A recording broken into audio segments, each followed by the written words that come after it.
Data types in Python. Python has inbuilt data types like numeric data type, sequence data type, text data type, binary data type, set data type, and mapping data type. So data type is an important concept every programmer has to know. If we don't know what type of data we are going to process, it will lead to errors. First, we'll go with numeric data type. Numeric data type is again divided into integer, float, and complex.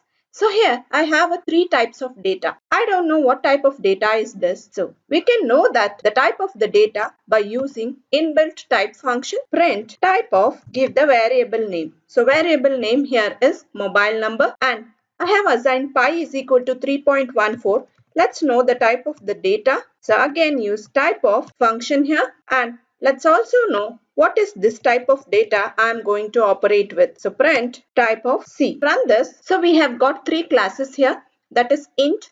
So the mobile number is of type int, which contains whole numbers, and then I have class float, which will be having floating point value, and we have class complex. So this class contains both real and imaginary part as well. Now I have said one more data type, that is none data type. So what is this none data type? It is like null in other programming languages. Suppose I will make this C as now none. That means what? Let's check the type of this C variable now. So here you can see that it is of class none type. So when we use this none data type, whenever you want to reset a variable, you can go for this none value. Suppose I want to convert this pi value to integer value. So how I can do that? Simply put int before this value, so it will get converted to integer value. Here we'll print the value of pi now. Let's run this and check whether we get integer value. So here you can note that we have got integer value, that is 3. Next we'll discuss about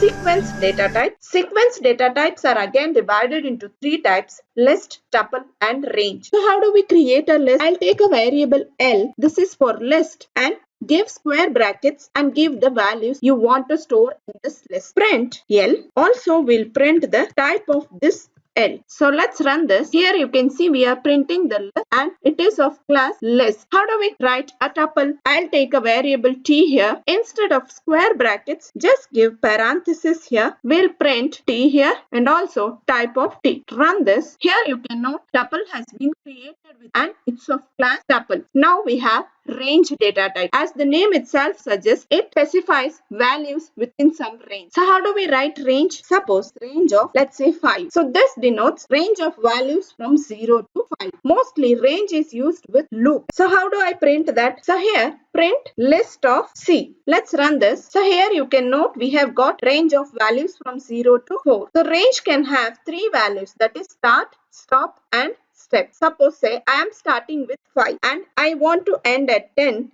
with a step size of 2. So what will be printed? Any guesses? Let's run this and check what will be printed. So here you can note that 5, 7, 9 are getting printed. That means range is starting from 5. After that, leave 2 steps. That means 6, 5, 6 and 7 is getting printed. So this is an example for printing odd numbers. Next we have text data type. Text data type is nothing but your string data type. So as we have already seen this in variables, if you have not watched video on variables, click on the above info. So I'll print this type of name. So you should get class string here. Yes, here you can observe you're getting class string. So whatever the data we are defining here, it's of class string. And then we have set data type. As the name itself suggests, it is used for mathematical operations like union, intersections. So suppose I have 1, 2, 3 and 4. So how set is written?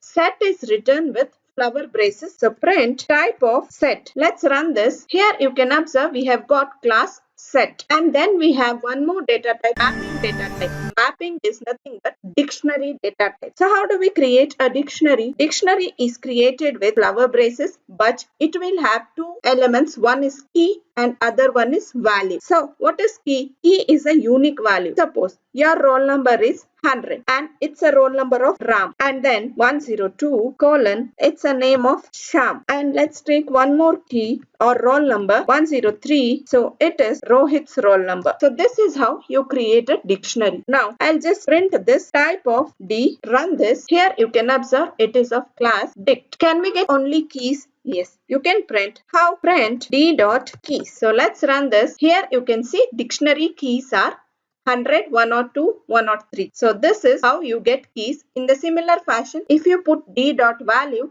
you will get the values. Let's check that. So here I'll write values. So run this. You can observe dictionary dot keys and dictionary dot. We can access keys separately and values separately using dot keys and dot value methods. So we will be discussing the associated method with these dictionary data type when we'll be discussing this in detail. Next we have Boolean data. So Boolean data type will be having two values, true or false. Suppose I have two variables, say x is equal to 10, y is equal to 20. So here I'll take print function and compare the values of x and y. So let's run this and check what output we'll get. So we are getting true here. That means x is definitely less than y. That's why we are getting true here. So instead of this, I'll use greater than symbol and we should get false here. Yes. Here you can note that we are getting false. So these are the available data types in Python. We'll discuss each of these data types in detail in the upcoming session. To watch more videos on Python, stay tuned to our channel and also subscribe to our channel and help us to grow.